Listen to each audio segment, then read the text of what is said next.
Next question is there. An object falling through a fluid is observed to have acceleration given by a is equal to g minus b into v, where g is a gravitational acceleration and v is a constant. After a long time of release, it is observed to fall with constant speed. The value of constant speed is. तो देखिए यहां पर जो concept है वो दो तरीके से, एक तो कॉन्सेप्ट दिया हुआ है, ये आपको फॉर्मूला दिया हुआ है, इसी से बेस्ड आप इसको कौन सा कॉन्सेप्ट हम लगाएंगे.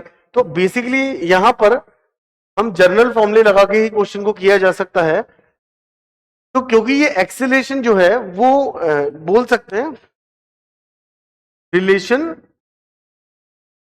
बिटवीन वेलोसिटी एंड एक्सेलरेशन दिया हुआ है. वेलोसिटी और एक्सेलरेशन के बीच में रिलेशन दिया हुआ है. तो a is equal to g minus b भी दिया हुआ है.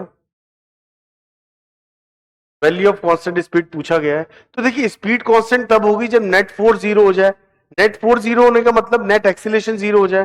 तो इसका जो नेट एक्सीलरेशन है वो है जी माइनस बी वी. अब a क्या हो जाए, जीरो हो जाए, तो उस कंडीशन में स्पीड कांस्टेंट हो जाएगी. और ये क्या पूछ रहा है, the value of constant speed is.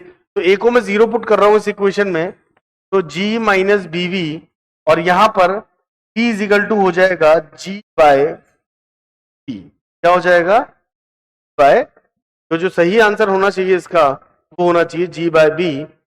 That is the first of this question.